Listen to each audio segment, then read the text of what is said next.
Alright, so this video is a quick guide on how to download the new Affinity software. So you can just type Affinity on your browser, and then to open their default website, affinity.studio.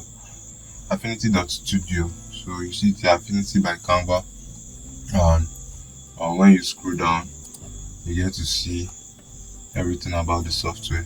So you have to sign up to download. So if you click on sign up, you can continue with Google if you have Google. If you have with your Gmail account.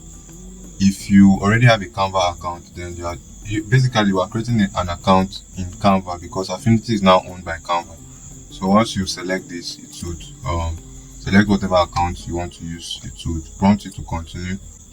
Alright, so once we are in, you can now actually download the software.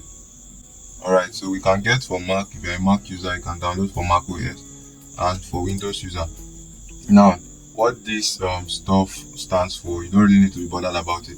Basically, if your PC is new generation, if your PC is from 6th gen, 7th gen, 8th gen, you can download this MSIX. Then if your PC is actually an old PC but you've updated it to Windows 10 and the likes, you may want to try this MSI/exe. Alright, these other two are for devices that have Windows running on them. It may be a tablet or something. Alright, not really a laptop, maybe a tablet or a Surface Pro. Alright, but these two here are for laptop. So if your laptop is new generation, if your laptop is anything 6th gen, 7th gen, 6th gen, 7th gen should work.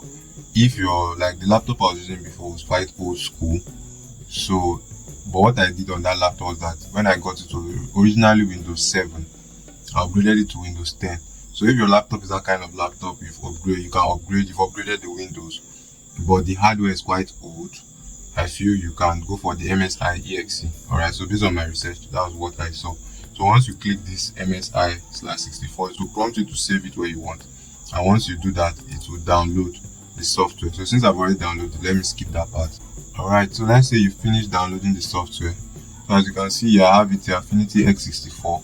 So you just double tap on it. Make sure you are connected to internet, and then you can click on install. So for me, I've already installed. That's why it's showing me reinstall and launch rather. So once you click on install, you automatically install the software.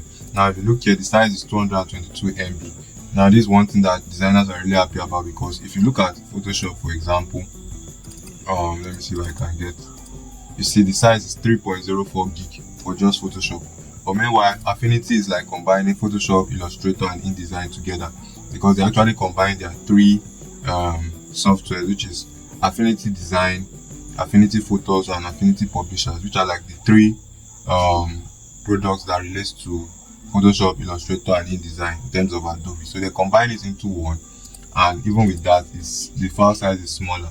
So if you have 10 to 20 gig of space and 4 gig RAM on your laptop, you can actually run Affinity. So that's it. See you guys once we start the challenge.